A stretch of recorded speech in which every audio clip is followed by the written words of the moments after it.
Gusto niyo bang malaman kung paano maiwasan at harapin ang mga aksidente sa inyong pagmomotor? Alam niyo ba ang tamang kaalaman at paghahanda ay maaaring magligtas ng buhay? Sa video ito, pag-uusapan natin ang mga tips kung paano maiwasan ang mga aksidente sa motor at kung ano ang dapat gawin kung sakaling mangyari ito. Hello sa inyong lahat mga Kamoto Asia! Welcome back sa aming channel. Don't forget to like and subscribe para lagi kang updated sa mga bago naming informative videos tungkol sa pagbomotor. Ang unang tip para maiwasan ang aksidente ay ang pagiging defensive driver. Palaging maging alert sa mga nangyayari sa paligid mo. Huwag mag-assume na nakita ka na ng ibang motorista. Siguraduhin na may sapat na distansya ka sa mga sasakyan sa harap mo, lalo na kapag nagiging mabigat ang daloy ng trapiko.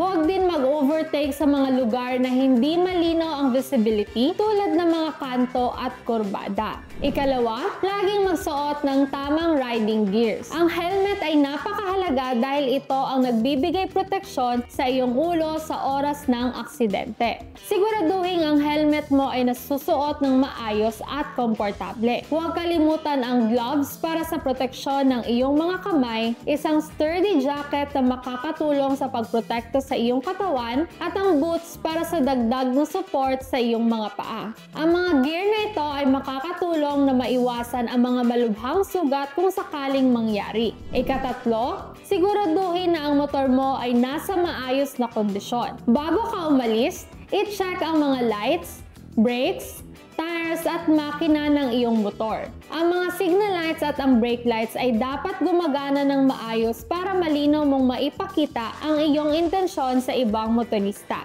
Ang mga gulong ay dapat nasa tamang pressure at malalim na tread para magkaroon ng maayos na traction sa kalsada. Ang regular na maintenance ay mahalaga para maiwasan ang problema sa kalsada. Ikaapat, sundin ang tamang lane positioning. Siguraduhin nasa tamang lane ka at iwasan ang pagmamaneho sa gitna ng kalsada. Ang tamang lane positioning ay makakatulong sa iyo para makuha ang tamang visibility at para maiwasan ang panganib mula sa mga paparating na sasakyan. Ikalimang tip, laging gamitin ang iyong mga signal lights and hand signals. Ito ay mahalaga para ipaalam sa ibang motorista ang iyong mga plano. Kapag liliko ka o mag-overtake, siguraduhin magbigay ng tamang signal gamit ang iyong mga signal lights. Kung walang signal lights ang iyong motor, gamitin ang hand signals. Ang malinaw na komunikasyon sa kalsada ay makakatulong sa pag-iwas sa aksidente. Ika-anim, ayusin ang iyong mga side mirrors bago umalis. Siguraduhin malinaw ang view mo sa likod at sa gilid. Ang tamang adjustments ng side mirrors ay makakatulong sa iyo na makita ang mga sasakyan sa likod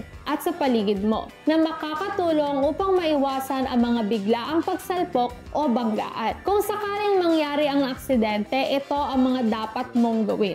Una, tumawag agad ng ambulansya. Magbigay ng exact location at details ng aksidente. Ang mabilis na pag-abot ng tulong ay mahalaga para sa mga sugatan. Habang naghihintay ng tulong, kung may malubhang na sugatan, huwag galawin ang biktima hanggat hindi pa dumarating ang mga emergency responders. Pangalawa, makipag-usap sa mga witness at iba pang involved sa aksidente. Magkaroon ng maayos na diskusyon, iwasan din ang pakikipag-away na maaaring magpalala sa sitwasyon. At iyan na nga mga Kamoto Asia. Importanteng alam natin kung paano maiwasan ang aksidente at kung ano ang dapat gawin kung sakaling ito ay mangyari. Don't forget to like and subscribe para lagi kayong updated sa mga bago naming informative videos tungkol sa pagmamotor. Salamat sa panunood at kita-kits tayo sa susunod naming videos.